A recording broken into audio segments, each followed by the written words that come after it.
do a test.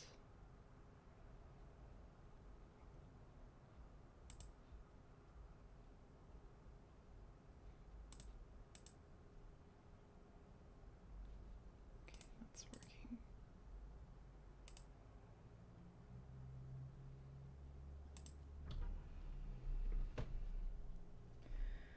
Hey guys, you seeing me? Okay, finally got this working. I'm sorry, I had a lot of trouble on the technical end this time around. Thank you for being patient. Okay, good. I got it working. I was very confused. YouTube was being very weird. Hopefully this is the same link I sent out before. I had to like switch around to different live things. I don't know.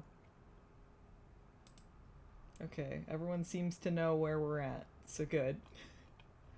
How's everyone doing? You doing good out there?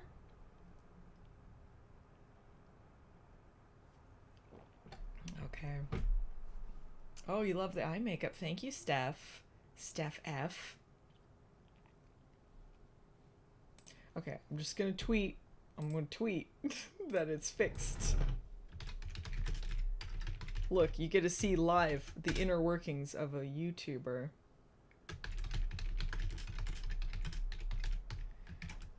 And tweet. Watching a lot of Commenticate.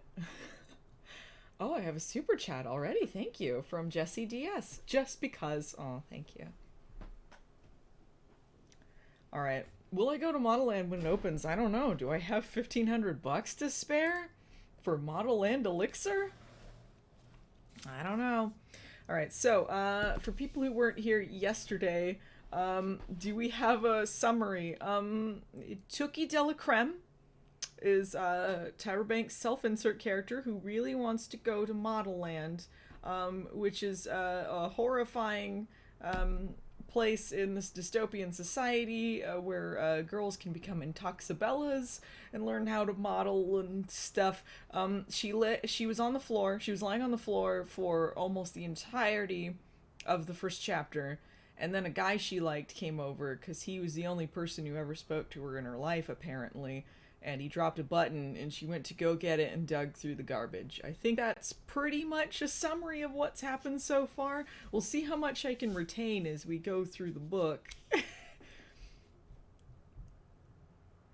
Okay. Where's the movie? The Modelland movie. Well, if you watch the season 12 finale, I believe it was season 12, the All Stars season of Top Model, you will get to see a short movie based on Modelland. Thank you everyone for showing up. I'm glad people decided to come again. Greetings from Spain. Oh, big fan of yours and from Phelan. Oh, thank you. All right. So far, the count 92 people. Let's see if we can get as high as yesterday. Oh, another super chat from Mobius. Please, I beg of you, play the Modelland on stream, the Modelland theme on stream to force everyone to listen to it. Oh man, I don't know if I can get that past copyright. I don't think so. But if everyone's didn't listen to it yesterday, Google Modelland theme song.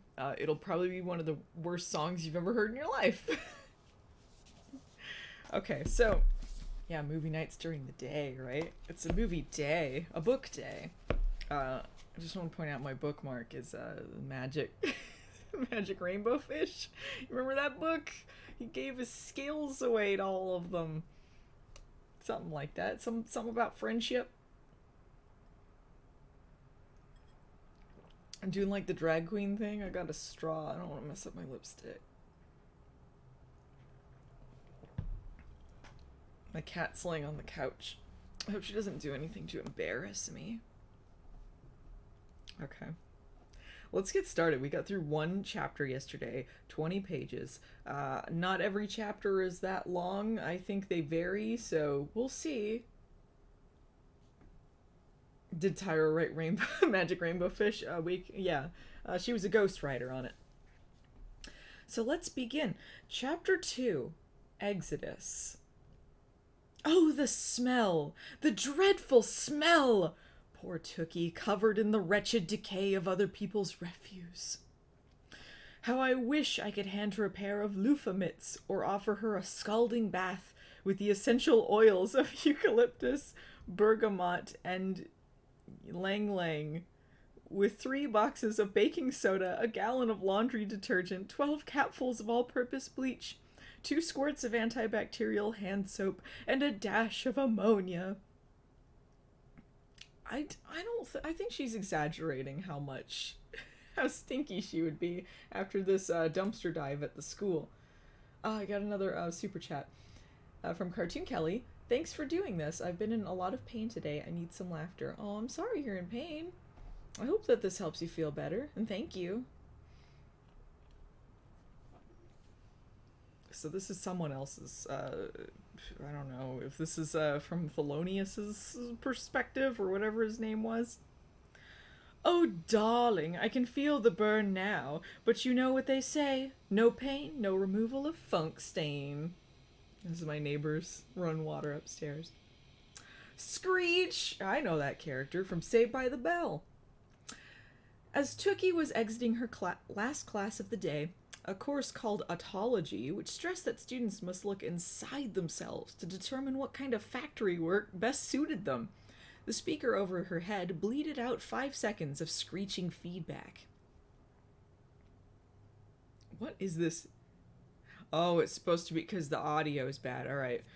Attention, angle, eat students. Principal Robbie Cosby. Oh no, Principal Cosby, no! Tyra, you can't call him Principal Cosby. You can't use the name Cosby these days. You can't, even before, what's the first thing you think of with Cosby? Principal Robbie Cosby boomed over the horrendously unreliable PA system. We have temporarily shut off water due to the use because Smy's craze. So if you have to use the restroom, you must until you off school premises. It's fine. You're not missing anything. Perfect, Tookie thought, looking at her hands, still mucky from her date with the trash can. Aw, she can't clean herself.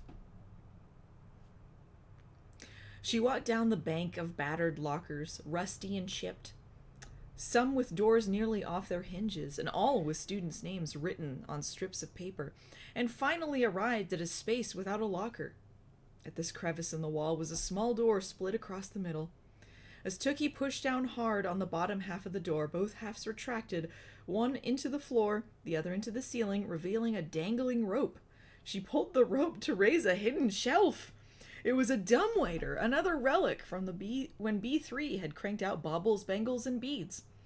Factory workers had used it to pass items like jewelers' tools, food, and garbage between the floors of the building.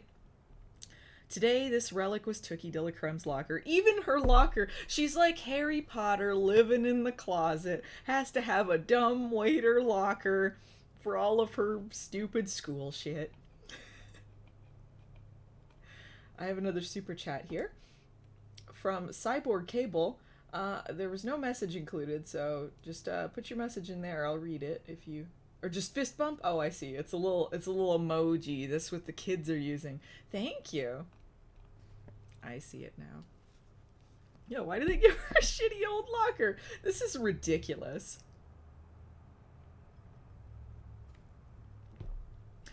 On the first day of high school at B3, all of the lockers had been taken. Left to fend for herself, Tookie improvised with the dumbwaiter, so she just wouldn't have one because everyone called dibs? This just sounds like a shitty school. But she didn't mind it at all. Beside the usual piles of textbooks and novels, Tookie had installed a miniature, fully stocked cooler. She opened the cooler, pulled out a box of wipes, and cleaned the grime from the trash bin off her hands as best she could. Then she considered her snacking options. I wouldn't be thinking about snacking at this point. Tookie was always hungry, so she liked to have an arsenal of food on hand. There were buttermilk biscuits, plastic containers of sausage gravy, vanilla sandwich cookies, every condiment from spicy ketchup to Dijon mustard to mesquite, honey, and chipotle barbecue sauces. Her favorites. All right, Tyra Banks has never seen a real cooler or locker in her life, right? Like, cause like, you, no way would you fit that in any sort of cooler. I would fit in a dumbwaiter or a locker. It just doesn't make any sense. It doesn't make any sense. But I'm glad we know a list of Tyra's favorite foods. She pretty much liked... Wait, did I miss anything? No, okay. She pretty much liked all food except chocolate. She'd once gorged at a chocolate festival her mother had dragged her to in the district of Lodorno, home of the finest chocolatiers in the world. She'd eaten so much she'd gotten sick on the drive home. But her mother hadn't shown her any sympathy when Tookie had demanded they pull over so she could throw up. So she had thrown up in the car. For punishment, her mother had grounded her, literally. Tookie had been forced to sit and sleep on the floor for 1 month solid. This is a bizarre... This whole thing's bizarre. It's bizarre. So she binged at a chocolate festival. And her mother, her abusive mother, didn't pull over, and she threw up, so she made her sit on the floor for a month. Because she ate too much chocolate at the chocolatier festival. I'm not trying to downplay abuse. It's just bizarre. All of this is bizarre. Finally, Tookie selected a canister of strawberry-flavored whipped cream and shot a spurt of cold, delicious whipped berry yumminess onto her tongue. Then she grabbed the books she needed for homework, slammed the dumbwaiter shut, and continued toward the double-door exit. Most of her classmates were still burbling excitedly about T-Dot. Is burbling a word? Burbling doesn't seem real. Maybe she's just making up stuff. Making up stuff. A regular Shakespeare. Kylie, a bronze-skinned girl wearing bamboo earrings the size of her head, read aloud from the Peppertown Press. The mayor of Metopia, the Honorable Devin Rump the Sixth. Why is every name dumber than the last? Predicts the biggest turnout ever. Spectators who have traveled to Metopia from all over the world are paying record prices for prime spots. Rump has launched an aggressive campaign to arrest scalpers who are selling tickets to VIP sections. That's what's going to happen when the Modelland theme park opens up. There's going to be a bunch of scalpers. Like, they're going to sell you a fantasy experience, and then you're going to end up arrested for buying illegal tickets, and then Tyra Banks is gonna stomp on you like you're Tookie de la Creme laying on the floor. Got 136 people so far. Oh no, 135. One person's like, I've had enough. I'm making it my personal mission, declared Mayor Rump. Let's see, who's Devin Rump? This is a guy. I'm making it my personal mission, declared Mayor Rump, to protect every young girl's inalienable right. I imagine he's got like a big mustache. Notice me, Allison Senpai, says because I'm bored, Tony. Alright, I noticed ya. Yeah, where's Albert Talbert? Where's the classic characters from Modelland? Not every young girl's inalienable right, Tookie thought as she pushed through the school's double doors. Oh, it's their right to model. She's being oppressed. A huge sign across the street confronted her. Welcome to Peppertown, accessories mecca.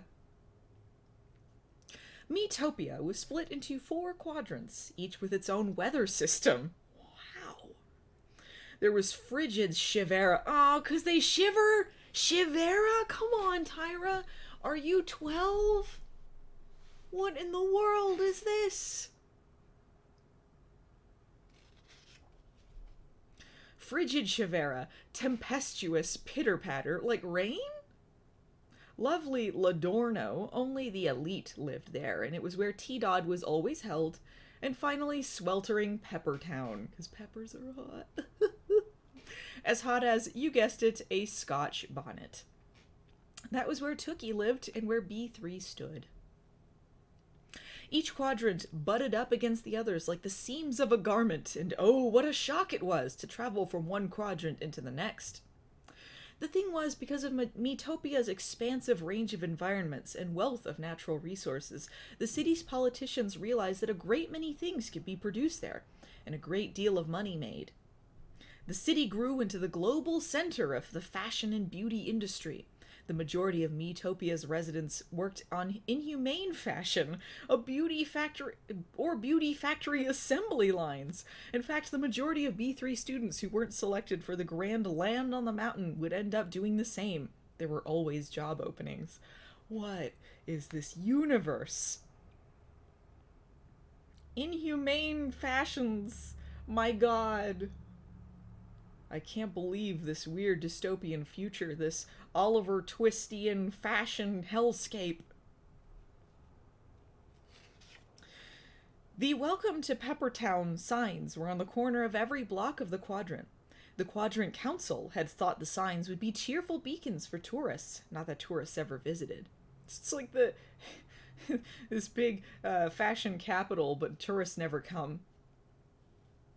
Accessories weren't the only thing associated with Peppertown, though. The thing most people associated with Peppertown was the whoosh. As soon as Tookie stepped out of the B3's double doors, her eyes squinted, almost closed, from the searing sun. Blazing hellscape. But the fashion capitals gotta make the baubles and beads while we're scorching to death in Tank Girl world. So there's like the scorching sun, but a shit ton of water that they can find all their smize talismans in. This makes sense. The heat wafted at her like someone had just switched on the world's largest, strongest turbine-powered heater. Students covered their faces as though they'd stepped into a dust storm. Sunglasses immediately rose to eyes and hats clapped to top heads. When her eyes had adjusted, Tookie saw Abigail Good yelling and marching by, wielding at the heavens a picket sign that read, "Down with razors!" Oh, she's the hairy one. I remember that. And as usual, Tookie's hair exploded into expando mode, each individual follicle swelling and swelling until, pop! Her multiple personality hair was about 6 times its original size. I worry about this girl. She's got a giant megamind head that it seems like she's going to fall over and crush herself to death. And then her hair is like, immediately. Who dis never subscribed to this channel? I'm Allison. Who dat? They lied. 1776. We're doing a live reading of Modelland /review/chat. No, Mobius Tyra didn't say hairy people are ugly. There's just one very hairy person that's very into this, thinks that it's oppression to have to use razors. Groaning, Tookie reached into her bag, groping for a bottle of Chevu Mal gel, the only gel that kind of worked on her hair. The sun's wrath determined Peppertown's landscape as well. The leaves on the trees were crisp and brown. No birds nestled in nooks or branches. No butterflies fluttered by. Not even the tiniest insect scuttled past on the sidewalk. That's a scuttling scuttle. And you didn't dare touch the sidewalk in Peppertown. It would burn your fingerprints off. What a weird metaphor. It'll burn your fingerprints off. Like, why are you touching it with your hands anyway? Are you walking on your hands? Oh, thank you, Bill Casey. People singing my praises in here.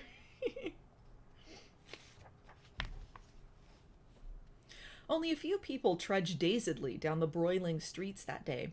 A fair-skinned, eggplant-shaped woman stepped out of a toe ring factory. They can't possibly need that many toe rings.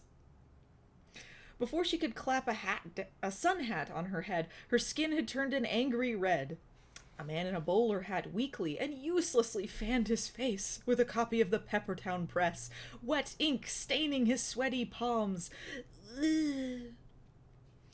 The headline on the front page said, "Baroness still on the run."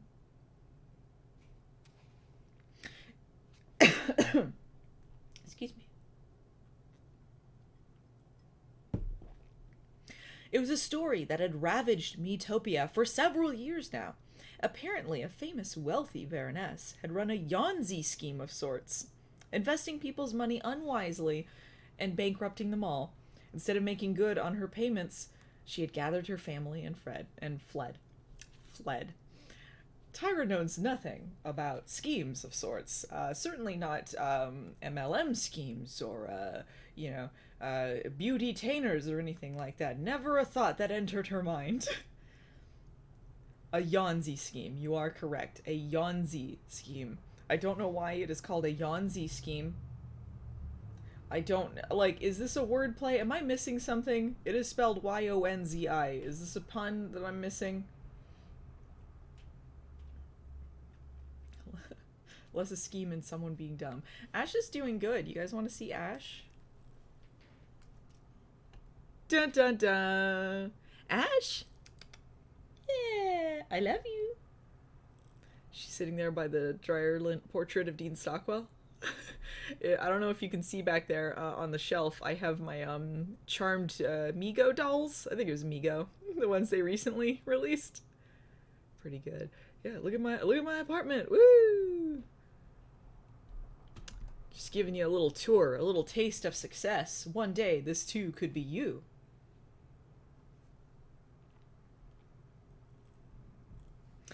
All right, where are we at? Dominique and Monique, two girls with large Très Jolie braids coiled around their heads, bent over a fire hydrant, watching water spray from the spout. 2 smizes have been found already, Dominique squealed. Only 2! Which leaves 5 still out there somewhere. If a smize comes out now, we'll cut it in half and we can both wear it to T-Dod. Monique squealed happily. Our chances will improve by 45.5%. Not bad. Look! A girl at the bottom of the B3 steps pointed at the sky. Everyone looked up. Some of the fog at the very top of the mountain had parted, revealing the top tips of what they all knew was a bright eye shining in the sky. Sauron, no! The Eye of Sauron is watching Tyra de la Creme. Cutting smize is illegal? Absolutely. Another super chat from Samir Saleh. Show us the charm dolls. Pretty please. Okay. Alright, I'll show you the charm dolls. Behold my wonderful monster pants.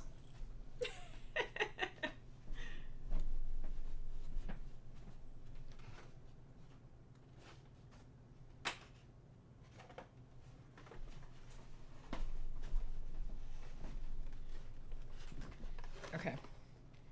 So there's only 3 of them released, even though there's a picture of Paige on here. They only have Prue, Piper, and Phoebe. So we got Prue here. These are Mego re-releases. They were big in the 70s, 80s.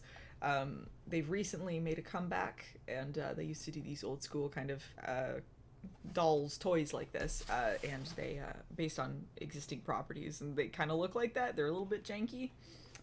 I got the Piper one here. Looking nothing like Piper, of course. Her legs are backwards in here. I don't know how that happened. I have not opened this, but her legs are backwards for sure. So she's got the back pockets on the front. Yeah, it's weird. They had Paige on the side here, but by the time the Prue one came out, no Paige. Acting like that didn't happen. Yeah, and on the Phoebe one as well. Look at her eyes. Look at Phoebe's frightening eyes. Focus. Focus. Focus. Don't focus on me. Focus on the thing. Yeah. Ah!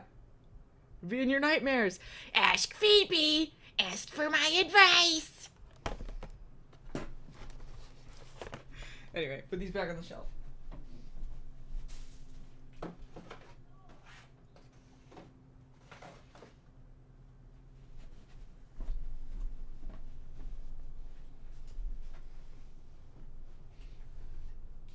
2020 Alyssa Milano. Did anyone leave? Like, did the chat, the number of people in the stream go down? They're like, I'm done. Even though I think I'm older than you, I wish I had you as a mom. Oh, thank you. I'd be a terrible mom. All right, let's get back to this. Where are we at? The Eye of Sauron has come down into Peppertown. Ooh, everyone cried. Ooh! The Grand Mountain poked between Peppertown's wilted trees. Even though Tookie couldn't see them from here, she knew that camera crews were camped out at the mountain's base, anxiously waiting for that golden fog to vanish and scouts to start shuttling girls up to the peak. Is this it? Dominique shrieked. Is it happening? So it's literally like a Mount Olympus. People are we going to Modelland, please? Doesn't everyone want to go to Modelland in this hellscape? Another super chat from Samir Sela. Thank you again. Paige is a half-breed. She doesn't get a doll. Thank you, BTW. Thank you.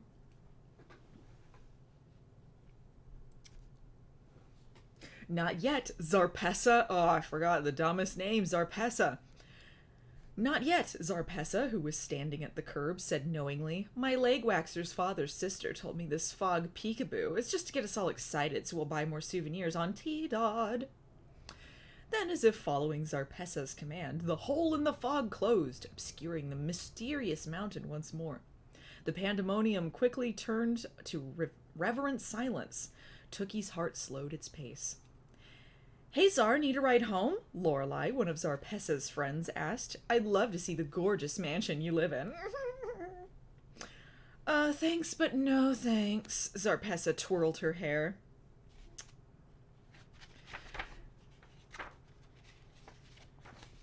See, my therapist, yoga's teacher's, meditations guru's son-in-law told me that my walk to and from school is, well, it's my time to be by myself, especially in prep for the big day. Maybe another time. And then she turned and marched off down a sweltering side street. I feel like if you're big into fashion and you want to be a model, like you want to look good in pictures for this thing, and they want to make sure they're in fashion for this Willy Wonka-esque competition, going down the sweltering, kill you instantly, sun-soaked streets, probably not the best idea. Just a thought. Another super chat from Kevin Lechuga.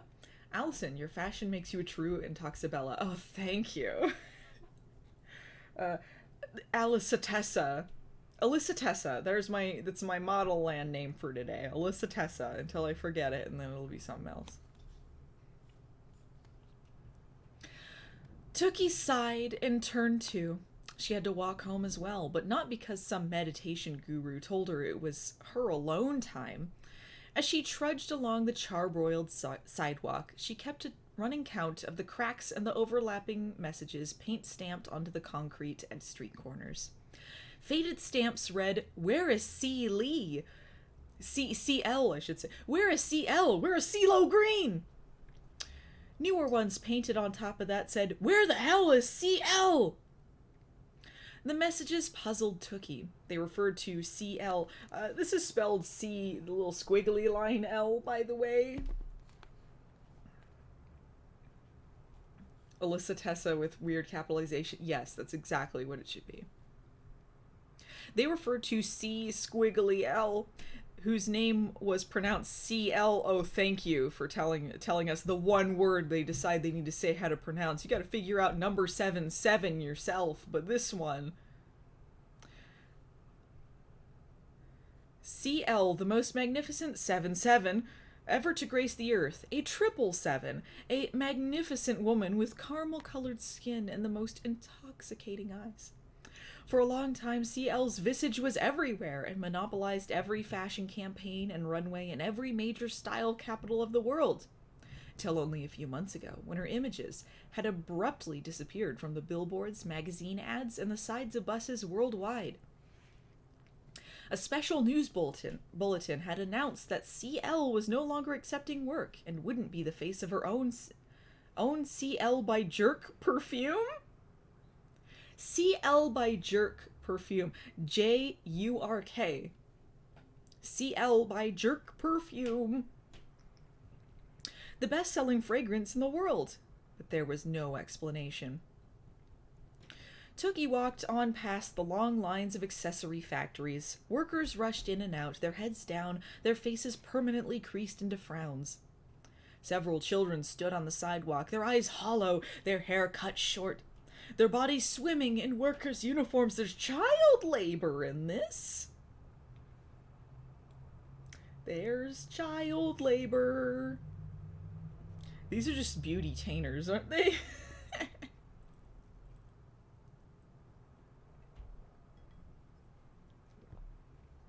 These were the factory dependents, children sometimes even younger than Tookie, whose parents could no longer or chose not to care for them. Oh, so they're orphans. They're little Dickensian orphans working at the accessory factories. As you do. Tale as old as time. Greedy industry overlords took them in, housed them in slums, and paid them nothing. Servants for life. So they're slaves.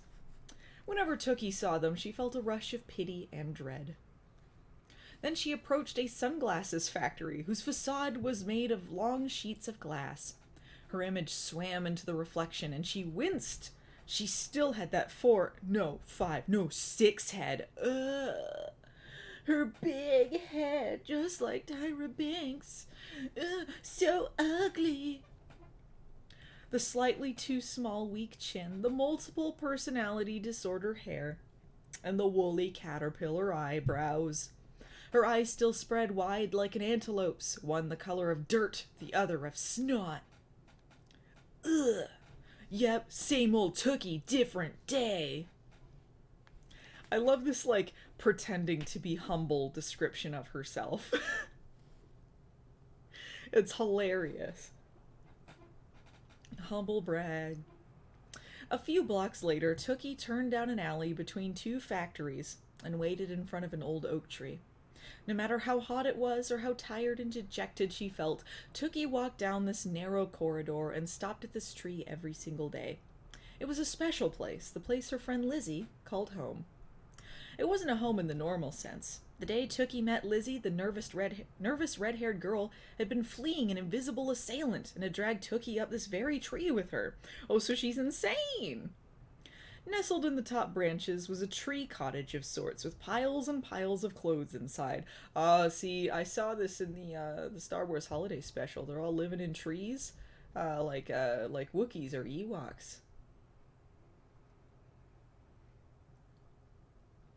Nurses' uniforms and firemen's boots and mechanics' jumpsuits, bags of scones and jugs of water sat in the corner.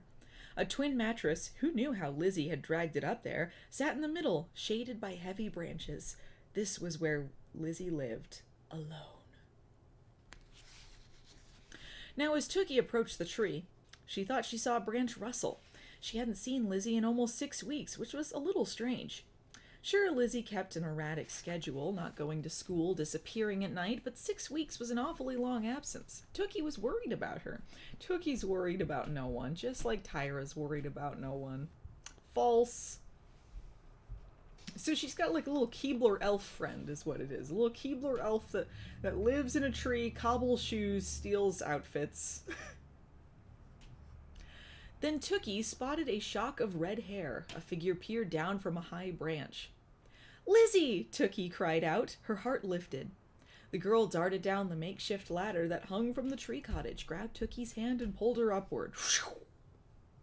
When they reached the top, the girls extended their palms out, pointed to the sky with both hands, sniffed each armpit, and then curtsied. Gross! This was their silent expression of their secret greeting. "What's up, hot queen?" This is stupid. "Is anyone with you?" Lizzie whispered, her left hand twitching. I see her as like a little goblin, a little tree goblin.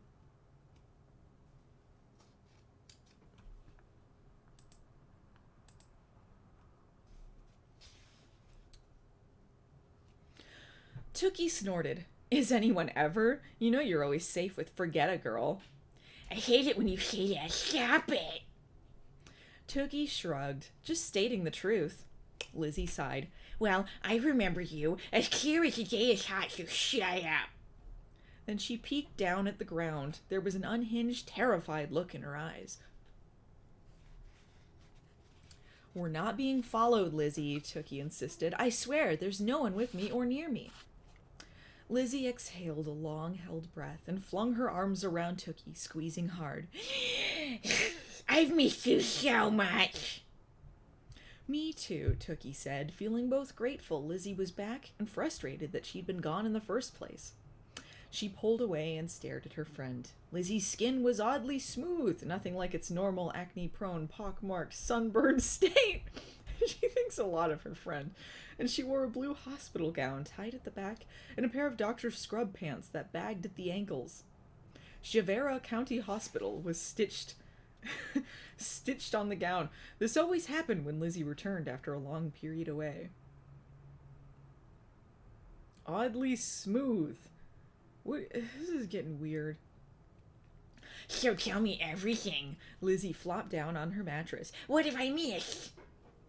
Tookie shyly reached into the pocket of her shorts, which were now quite sweaty from the humid walk, and pulled out the button. Tookie. I found this today. Lizzie stared at it carefully. Is it one of his? Tookie nodded. She told Lizzie about Theophilus countless times before, describing him in great detail, very creepily, down to his vote for love pin. And he spoke to me too. She filled Lizzie in, except for the part about how Zarpessa swooped in and ruined everything. Lizzie ran her fingers over the dented metal. Look at how the letters have worn off to spell your name. It's a sign. Tookie loved that Lizzie got her so quickly. You get me. No one else did. Yes, but then she appeared. Zarpessa, Lizzie guessed. Yup, Tookie groaned. That girl has everything. Gorgeousness, money, Theophilus. Every time Zarpessa touches my Theophilus, it digs at my heart. A conflicted look crossed Lizzie's face, and then she smiled. Actually, your heart's not the only thing Zarpessa's digging.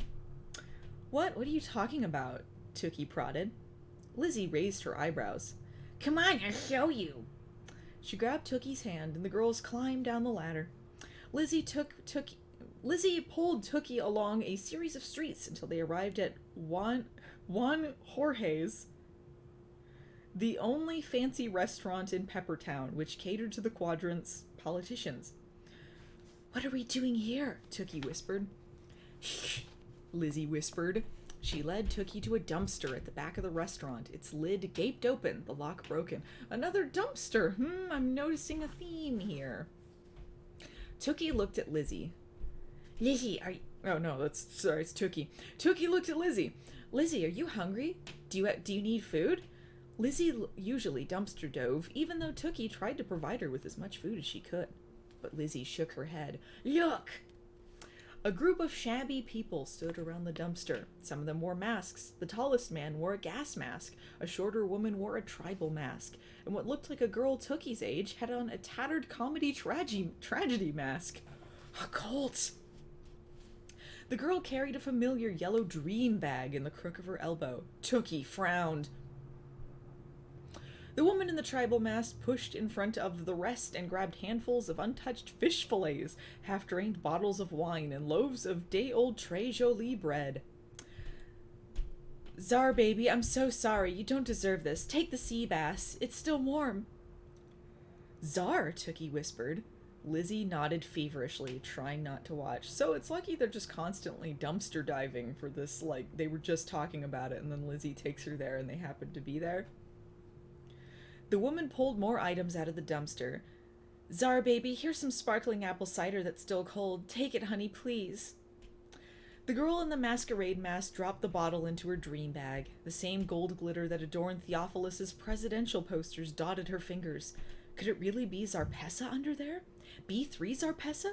The stunning, wealthy girlfriend of Theophilus Lovelaces? Oh, fuck, I forgot Theophilus's last name is Lovelaces. No.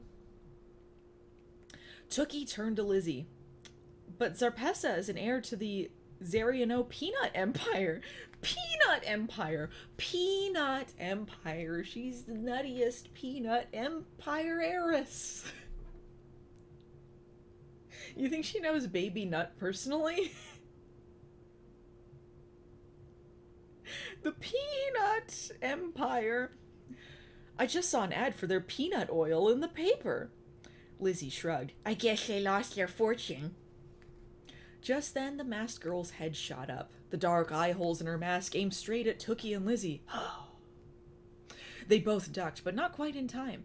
Zarpessa's shoulders stiffened. The cider bottle fell out of her dream bag, shattering to the ground. "Run!" Lizzie cried.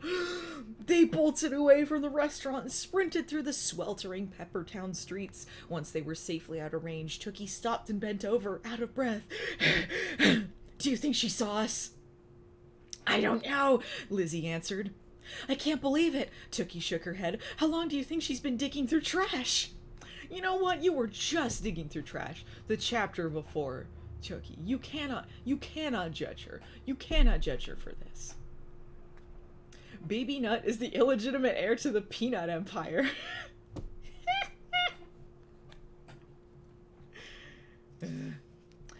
I think it's been years. Lizzie said. Oh, there's fucking a lot of dialogue. I'm really regretting this voice that I chose for her.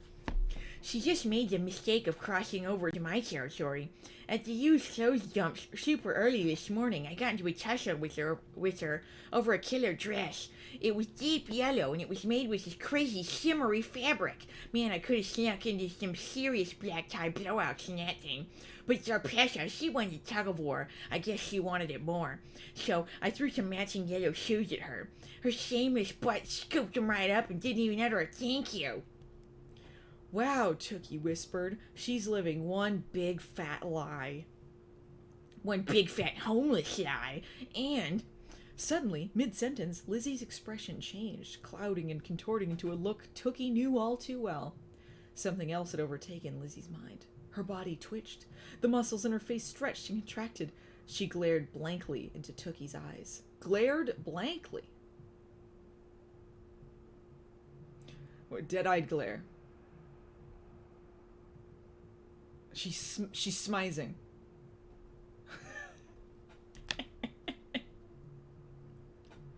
Tell them to stop, Lizzie pleaded in a strange, garbled voice. They always say it won't hurt, but it does. What the fuck is happening? Lizzie, come back, Tookie urged, grabbing Lizzie by her shoulders and shaking her. I can take it when they hurt me, but when they hurt Robin, I feel it more. Robin again? Lizzie, who is Robin? I'm scared. We haven't even gotten to Modelland yet. What is happening in this book? What is happening? Lizzie casually rolled up her sleeve, and Tookie's gaze fell to her friend's bare arm. 3 inflamed red marks marred the crook of her elbow right at the center. A burn scar traversed her bicep. A larger patch of seared skin bubbled on the inside of her wrist. The burn looked fresh. Tookie winced. Then Lizzie began to search the ground. "Lizzie, don't," Tookie said, knowing what was coming next. Lizzie ignored Tookie and continued her search, finally locating a sharp rock. She picked it up and then brought its jagged edge down to her inner arm near her wrist. Blood flowed from the fresh slice in her skin. Now we're going into self-harm? I don't think this book should have any of these things in it. They shouldn't be talking about... They shouldn't go into these darker subjects. I don't think Tyra understands how to do them tactfully. Tookie grabbed her arm. "Stop it! Why do you do that?" Lizzie lowered her eyes. Her face was a ballet of twitching and wincing. "Because it hurts so much, and I feel better when I do it," she said desperately. Tears came to Tookie's eyes, and she felt helpless seeing her best friend so tormented. I'm not trying to mock self-harm or anything. I'm just trying to mock this book. I don't want anyone thinking I'm mocking this subject matter. "Lizzie, what hurts so much? You can tell me," Tookie begged. "I can handle it, and you know I'm not going anywhere, ever. You know you can trust me. Does it have something to do with that place?" She pointed to the embroidery on Lizzie's gown. "Shivera County Hospital." She both wanted to know the answer and feared it. Oh, I see. It's better you don't know, Lizzie whispered. Tookie took a step back. Tookie took. The Melancholia ward, she thought. That had to be where Lizzie had gone. Are they in the Middle Ages? The Melancholia ward. She's suffering from melancholy. That was surely where she always went. Officials probably repeatedly hunted down the paranoid orphan girl and dragged her off to the infamous mental ward in Shivera County Hospital, since she was too unstable to work in the factory. People in Metopia whispered that the staff at Melancholia ignored the atrocities that went on between the patients. Some said it was worse than the Shivera prison, which housed Metopia's deadliest criminals. There was never any way Tookie could look for Lizzie in Melancholia either. The Shivera hospital kept no records, as though it didn't exist. But everyone knows about it. But it didn't exist. During the 5 years they'd been friends, Lizzie had taught Tookie many things. Not to be afraid to spelunk into the hidden Peppertown caves, which offered a stunning view of the undiscovered Peppertown platinum mine. How to sneak into the ritzy, no tourist allowed areas of Lodorno without getting caught. It's all about... Oh, sorry, it's Lizzie. It's not about attitude, Lizzie said, donning a hand-me-up dress from Tookie's closet. And what with Tookie's strange splids and writing but never sending letters habit, and Lizzie's screams and paranoia, it was like they were the only two happily crazed screwballs in the sea of sanity. Another super chat from Cartoon Kelly. Why is this book so ridiculous and so problematic? You know, that's the question of the hour, isn't it? I didn't expect the self-harm or the abuse in this. I certainly expected some batshit stuff, but like, Tyra's, she's aiming a little above her pay grade here. I don't think...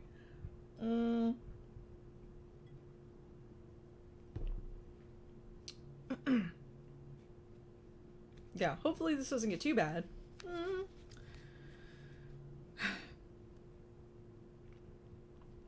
Try not to think about where I disappeared to, Tookie, Lizzie whispered, pulling the gown sleeves back over her arms. A wistful look floated across her face. Think about the Exodus instead, sleeping on the beach every night. Tookie smiled weakly. And swimming whenever we want to. Lizzie poked Tookie's thigh. The whipped cream factory we could build for you right on the shore. We get it. She likes whipped cream. It doesn't have to be your personality. So we'd be in the dreaded factory business, huh? Tookie said playfully. Grow what we know. We'll build a grilled cheese dipped in strawberry jelly factory for you. Grilled cheese dipped in strawberry jelly was Lizzie's absolute favorite food. Tookie snuck Lizzie sandwiches whenever she got the chance. You see, because she was in an institution, so she just eats weird food. This is how mental illness should be tactfully written. Tactful. And we'd own the factories, not just work in them, Lizzie added. Our workers would be part owners too, and we'd treat them with respect, not like the workers are treated here. So Tyra's thinking much like her beauty-tainment business, that this is going to be a fair working factory. Everyone's going to have a share, and it's going to be great. They're not going to take advantage of any of these poor orphans that they put to work. And Theophilus would be our mayor, Tookie swooned. You don't have a mayor of a factory. Excuse me. The mayor of the factory. Tyra thinks factories have mayors. They think there's mayor of the whipped cream factories. The mayor. Factory mayor. And we'd give our leftover lunches to Zarpessa. She waited outside every night in the cold ocean air for us to have scraps, Lizzie said with a devilish grin. So they just don't like her because she's popular. They don't like her because she's popular, so they're going to make fun of her for, like, having no money and being homeless. This is really bitchy. And there'd be no sharp objects anywhere near our factories, Tookie said strongly, forcing Lizzie to look into her eyes. Right? Tyra.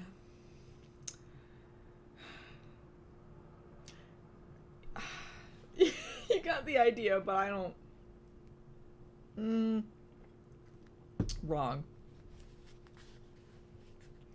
Lizzie locked eyes with Tookie, then looked down and rubbed her arm. Right, she said. Okay, so when? Oh, sorry, this is Lizzie. Right, she said. Okay, so when? Tookie looked off into the distance and her mind flashed with the memories of what she and Lizzie had talked about so many times, leaving Metopia together forever. Who knew where they'd go? Who knew how they'd get there? But they'd figure it out. They'd be two forget-a-girl peas in a pod. They called it their Exodus plan, their secret code for it was XO2. Tookie would write the symbol on the front door of her home when it was time to go. I don't know, Lizzie. I don't think I'm ready, Tookie said. Tookie had never been out of Metopia. How could she live in a tree and scavenge for food as Lizzie did? Be a real Zarpessa. Of course you're ready, Lizzie said. You're stronger than you think. Tookie looked away. She didn't really believe that. Then Lizzie scanned the alleyway, probably looking for pursuers again. It was empty. Tookie touched Lizzie's shoulder. Lizzie, if I go away with you, will you tell me the truth about what happened to you? Her gaze fell to Lizzie's arm, the hospital sleeve now concealing the burns. She thought about how she both wanted and didn't want to know this dark secret of Lizzie's. Lizzie's lips parted. She blinked silently for a moment, thinking, running her fingers slowly along her forearm. No, they'll kill me if I tell you. You have to trust me. Then she shuddered and wheeled around. I have to go. They're getting close. But I just got here, Lizzie, and you've been gone for so long. Don't go yet, Tookie pleaded. Where are you going? Do you need do you need water, more clothes? I can steal some blankets from my house. You know how she gets rid of stuff that's hardly been used. I'll be okay. I'll wait for you to be ready, Tookie, and I know you will be soon. Exodus. Think about it. For real this time. I love you, Tookie. Peace. I added that. Giving Tookie a hurried wave, Lizzie quickly ran down the Hot Pepper Town sidewalk. Tookie's eyes tracked Lizzie as far as she could see. Her last view of her troubled friend was of Lizzie stooping to pick something up from the ground. Tookie shut her eyes, devastated, when she realized what it was. Another sharp rock. Wow, awful. That was a terrible chapter. I hated it a lot. It was a little bit shorter than the last chapter, but I don't know. I might.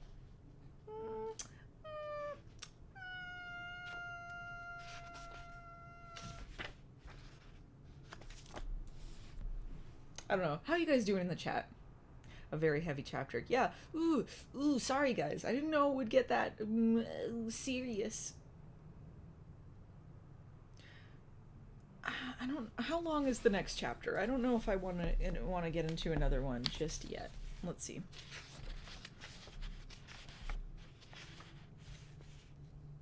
Well, it's about 9 pages. I could do 9 pages. All right, let's do chapter 3. Let's see if it's a little bit better than the other one. If people are wanting to stick around, of course. I do apologize for some of the self-harm stuff. Not great. Another super chat from Samir Sela. Comrade Lizzie. Thank you for the super chat. Okay, let's do one more. Chapter 3. Data! This font looks so familiar. I can't figure it out. I think it's kind of Harry Potter-esque. I think that's what they're going for here. 3434 Pepper Lane, the home of Tookie de la Creme.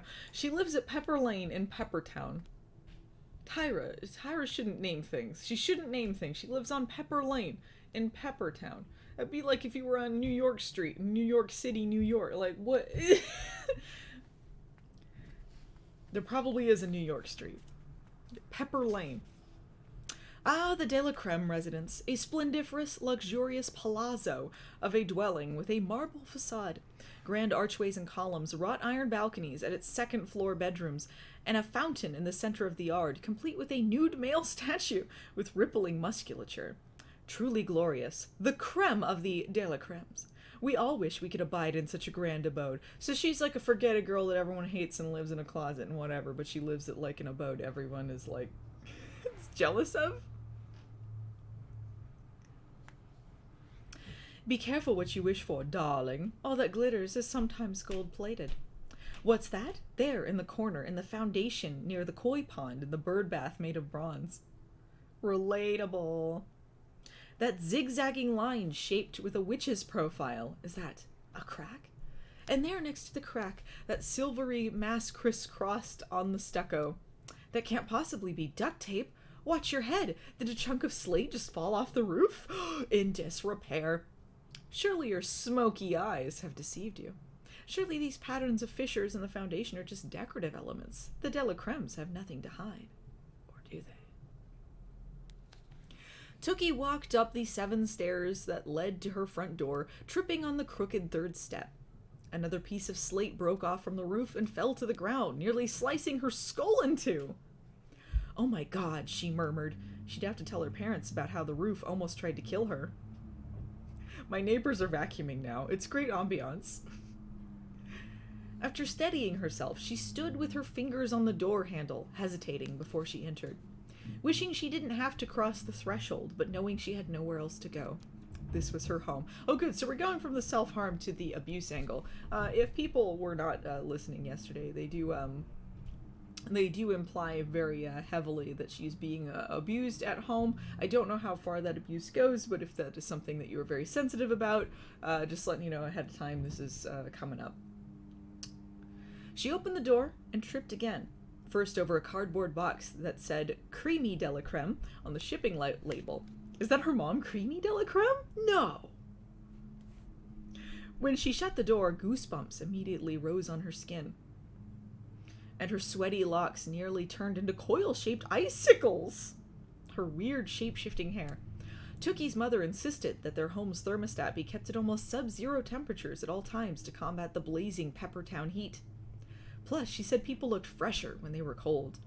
Tookie then heard the banging of pipes and the whoosh of water spewing through taps.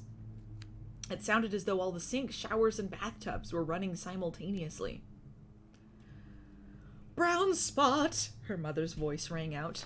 Then a hollow clunk. "Brown spot!" her voice called again. "Ah, another brown spot!" Clunk. "Ah, out, damn spot! Out, I say!" She's Lady Macbeth. She's dreaming of, all the stains she feels guilt about. The brown spot. "Tookie, they can see your dirty pillows."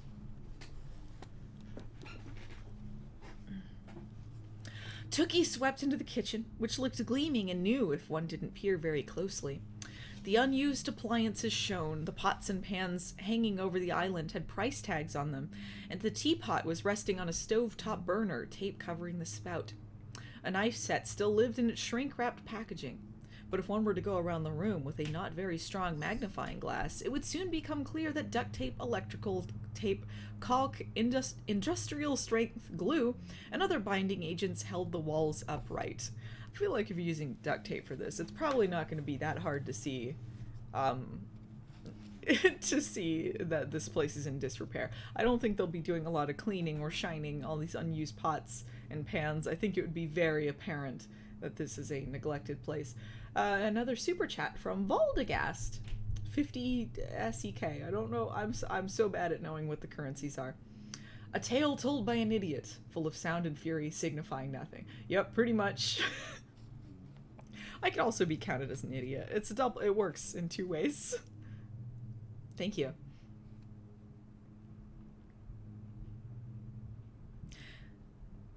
"I'm having a panic attack right now," Mrs. Delacreme exclaimed.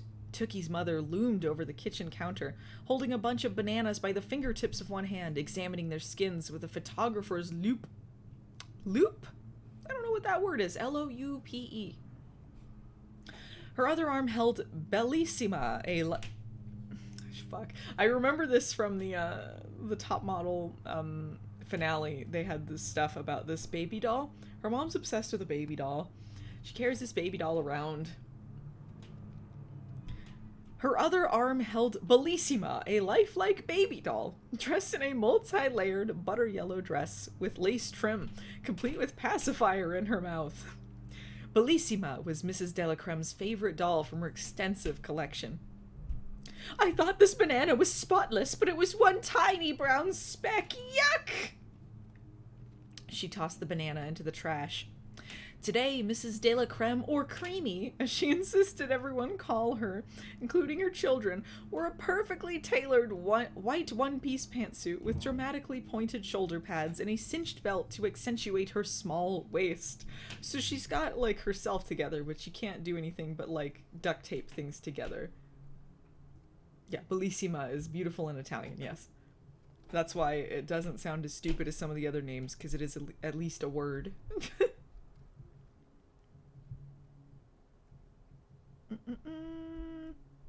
A badge hanging around her neck said Regional Manager, followed by the logo for Perfecta Fecta, the beauty department store for which she worked.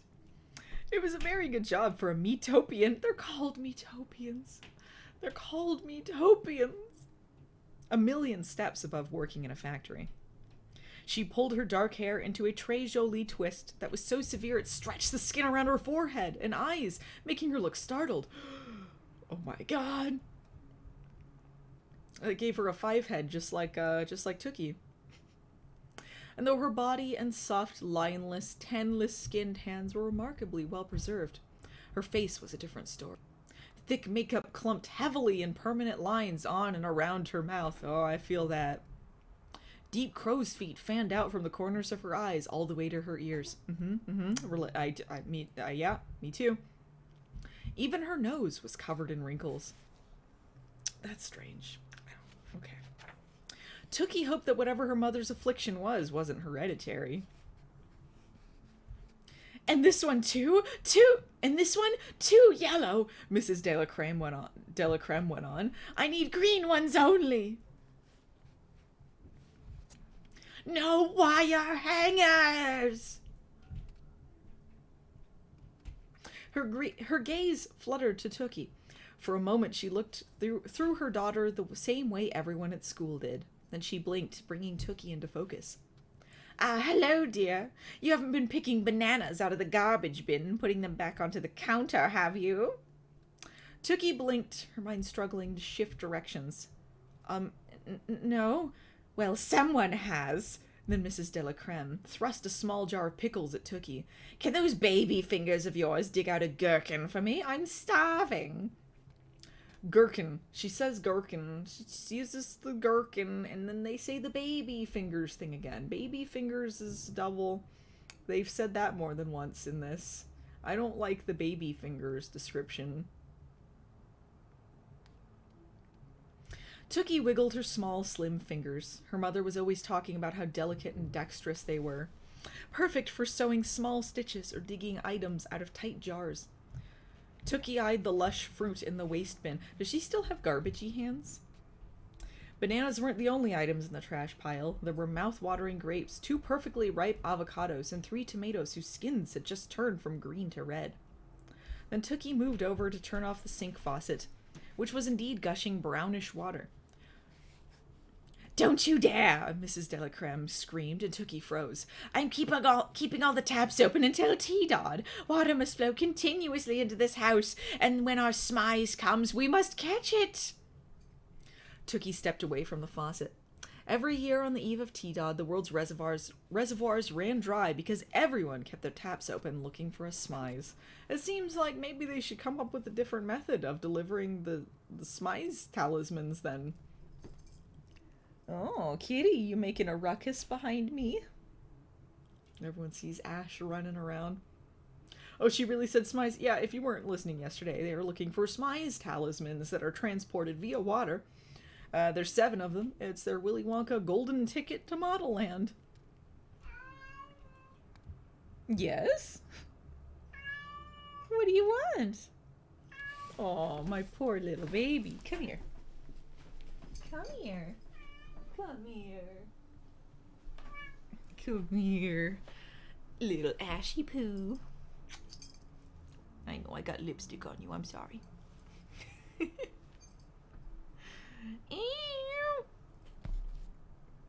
You want to read Modelland? You want to read Modelland?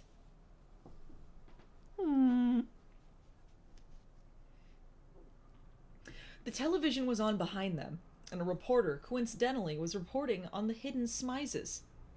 Now 4 Smizes have been found, the man said excitedly. A gang of hooligan females spotted the device floating in a condemned swimming pool in Pitter-Patter today. They rushed the barbed wire fence and dove into the murky, stagnant, unfit for human contact water. An underwater riot broke out, severely injuring 3 girls. One is in critical condition at Shivera Hospital. The screen showed the girl who'd battled for the Smize and won. She was covered in pond scum and had a mix of black muck and blood all over her face and body. But she held a glittering golden glasses-shaped object over her head and whooped with glee. "Humph," Mrs. de la Creme said, folding her arms across her chest. "That disgusting creature does not deserve a Smize, not like the Miracle does."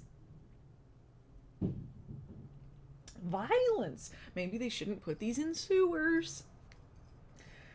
Then the news shifted to a different story. There is still no word on what has happened to the world's most famous Intoxibella, CL, the anchor said. The official word is that she's gone on hiatus, and rumors have surfaced that something darker has happened to her. Abduction, an airborne terminal illness, mental breakdown. Keep in mind, this is a woman who has been very forthcoming about how her childhood was spent in a place without a single mirror. One can only assume how that might psychologically impact a person as they reach adulthood. But let's pray that our formidable 777 is soon on the mend. I don't think Tyra knows how newscasters talk. This is very weird. But maybe that's just how it is in the Modelland universe. Mrs. de la Creme glowered at the picture of the effervescent CL that had popped up on screen. "Ugh," she said, wrinkling her nose. "Let's pray that she stays missing forever." Mrs. de la Creme suddenly started to applaud, and Tookie's stomach dropped. She knew that he stopped doing that. She likes to chew on things, so when she's rubbing, that's when she'll try and like chew on something. I just don't want her to chew on the corner of the book. Don't want Modelland to get chew marks on it. She knew what was to follow. Sure enough, Miracle spun into the house, followed by her best friend Brian. Miracle and Brian bobbed in unison to music only the 2 of them could hear. They jumped and spread their feet out, arched their heads back, rolled up through their torsos, and pointed to Tookie and Mrs. de la Creme. Every limb on Miracle's body, every joint, moved gracefully and fluidly, with the utmost confidence. It was impossible for anyone, even Tookie, to take their eyes off her. Even though she was 13 and Tookie was 15, she was more womanly than Tookie in every way. She'd even developed faster, getting her period earlier that year. Oh, Miracle, Miracle, Miracle! Always getting your period first. Tookie still hadn't gotten hers yet. Oh, get ready for that part of Modelland. With a couple more hip rolls and knee dips, Miracle and Brian slid to the floor with their arms spread out as Miracle exclaimed, "Da-ta!" Mrs. de la Creme applauded tepidly. "Miracle, baby, it's not da-ta, it's ta-da! And what have I told you? Every hallway is a runway, not a dance hall. What you need to be doing is practicing your walk." Oh, you remember in Tyra Banks's Bootyful music video. As you might recall from America's Next Top Model, one of the Boys into House seasons, for her pyramid scheme, they did a commercial, and part of it was, "Work the hallway like a runway, work the hallway like a runway." If you just look up Bootyful Tyra Banks, you'll find it. That's where they had Niall DeMarco. I think that's his name, Niall DeMarco, the deaf model, who's one of their more successful people. Yeah, he was in that. They had him do the music video, and he kept in time pretty well. Seems like a cool dude.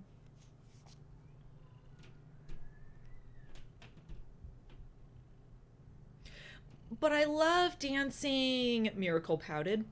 "Yes, honey, I know, but you don't love it better than becoming an Intoxibella, do you?" Mrs. de la Creme shrieked. Miracle looked torn, like she didn't know how to answer. "I think dance will help Miracle on T-Dod." Brian wrapped his arm around Miracle's shoulder. His voice was both feathery and sharp. How is feathery and sharp? "Right, doofus?" I don't know what feathery and sharp would be. "It's true, Creamy," Miracle whined, not noticing Brian's insult. She usually didn't. What I have to do first is prepare to get my dancing to perfectness. That way I can pose the best of the rest in a vest and pass the test and be the guest and walk with zest, unless they want me to walk from the east to the west. And she launched into a tap number. What is happening in this book? I don't understand anything. Why is everyone insane in this book? Stop it! Mrs. Delacreme yelled. That's the people reading this book. So my baby wants to be... Who is this? Oh, I see. So my baby girl wants to be a professional dancer like her daddy, boomed a voice from the doorway. I thought your routine was fantastic. In the doorway stood Mr. Delacreme. He was much younger than Tookie's mother, a stained black unitard cut deeply into his flesh. His once powerful muscles sagged. He's Vince McMahon. He swept across the room, scooped Miracle up, and spun her around. He closed his left eye, which was made of glass, an unfortunate souvenir of an acrobatic performance gone awry many years ago when he was the incredible Chris Creme Crobot, and not just Christopher Delacreme. He's Mad-Eye Moody.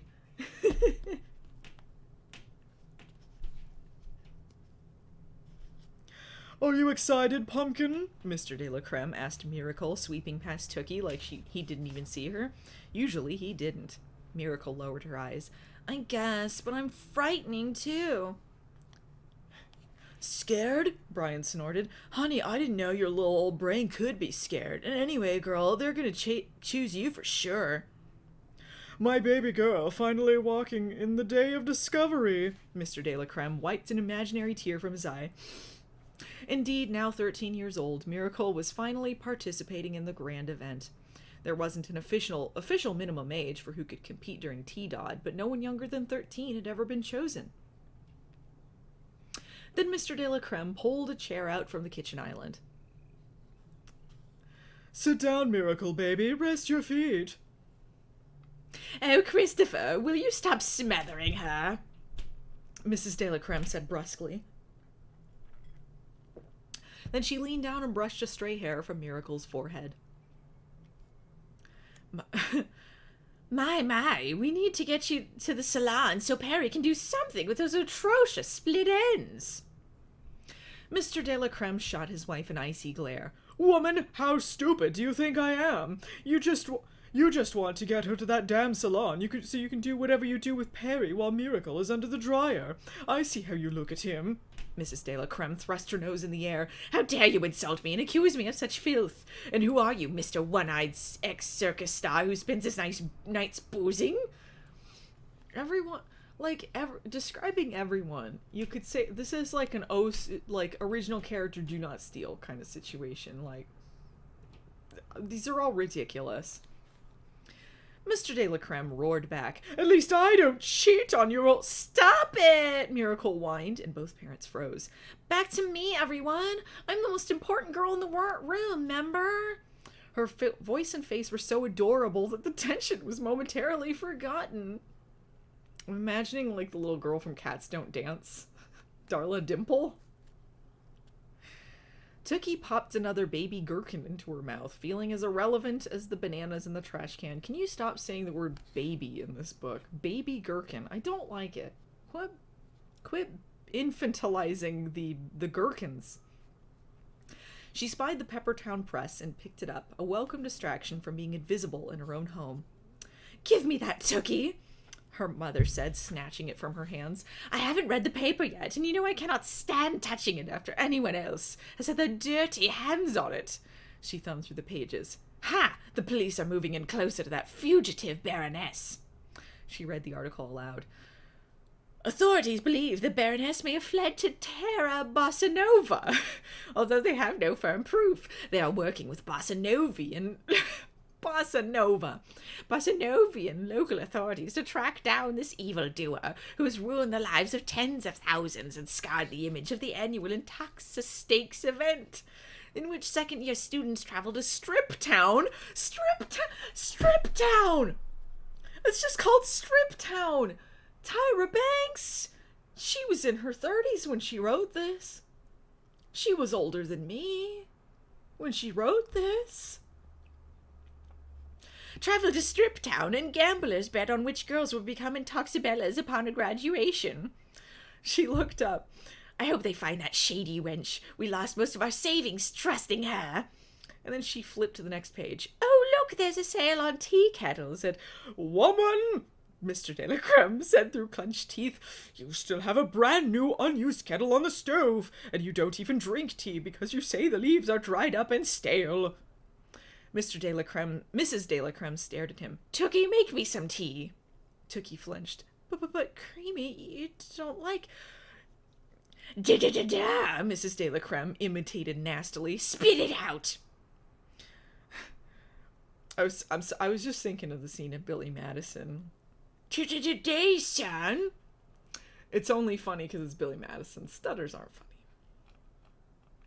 I have another super chat from Melena Kiss. Hopefully Strip Town is a bunch of strip malls. You would think so, but I don't think it is. Thank you. Tookie glanced at the floor. For as long as she could remember, the sight and sound of her mother had caused her heart to flutter, her palms to sweat, and her tongue to stammer. Mrs. de la Creme dragged Tookie to every speech pathologist in Ladorno, but the mother-specific stammer could not be cured. Mrs. de la Creme rolled her eyes, exasperated. What did I say, Tookie? Make me some tea now! Just turning into the Crypt Keeper. Yeah, so today, Junior. Yeah, that's the thing from Billy Madison. Tookie shrugged and took the tape off of the tea kettle spout. She placed it under the gushing tap, filled it, and placed it on the stove. Suddenly, a tiny yellowish bubble spewed out of the running faucet. This wasn't unusual. Off-color water was a common sight in the de la Creme household because of the home's broken water filters. Tookie scampered to the cabinet, snatched a mug, and dropped a bag of mint tea into it. Moments later, she ran back to the boiling kettle and relieved it of its howling. She poured the scalding water over the bag and handed the brew to her mother, who scowled at the cup. Mrs. de la Creme defiantly looked over to her husband, then she brought the cup to her nose. Smelling is not enough, Creamy, Mr. de la Creme taunted. Drink it! Tookie turned back to the tap. The small yellow bubble began to expand, filling half the kitchen sink. Then it changed color, from spicy red to soothing blue to emerald green, and finally to a plethora of yellows. It was strangely beautiful. Tookie carefully picked up the bubble with her hands, and then, before her eyes, the bubble flattened itself and transformed into a cellophane-thin, golden cat's-eye sunglasses without the frames. Ooh! Oh, Miracle screamed, staring at Tookie. Look! Mrs. de la Creme noticed it too and dropped the teacup from her hand. It crashed to the floor. Could it be? Our ship has come in, Mr. de la Creme exclaimed. Tookie looked from her sister Miracle to the true miracle that had taken shape in her hands. A smize. End chapter 3. I remember these glasses because Tyra Banks at one point was doing a tour for this book and had paid people to cosplay wearing these smizes and these glasses. It was just a bunch of people that she paid to do it because she thought this would be like the next Harry Potter. I'm gonna see if I can find a picture here. Yeah, and they would wear like one, okay, they would have like one eye. I guess it wasn't, I guess it's just the one eye over there. Whatever, anyway. Either way, this is what the cosplay is. Here's the picture I put into the chat there for you guys to enjoy. They did like a photo shoot. Here's another one with Tyra herself. That's a long link, sorry about that. A cliffhanger. I can't believe that she found the smize. Yeah, I think they wear the one eye so that they have like a one different colored eye like Tookie. She thought this was gonna be a thing. She really did. Alright, on that note, I think that we have read enough for today. So I'm gonna head out. But I want to thank everyone for showing up. And for listening to me chat about and read Modelland. Yeah, it's on the book cover. That's the eye on the cover. Yeah, thanks for coming, everyone. We'll do this again another time. I don't know if we'll do one tomorrow or the next day, but maybe I'll try and do these a little regularly to try and get through the book. Thanks to everyone who did the super chats. It was very nice of you. And I'll be seeing you guys around. So, bye!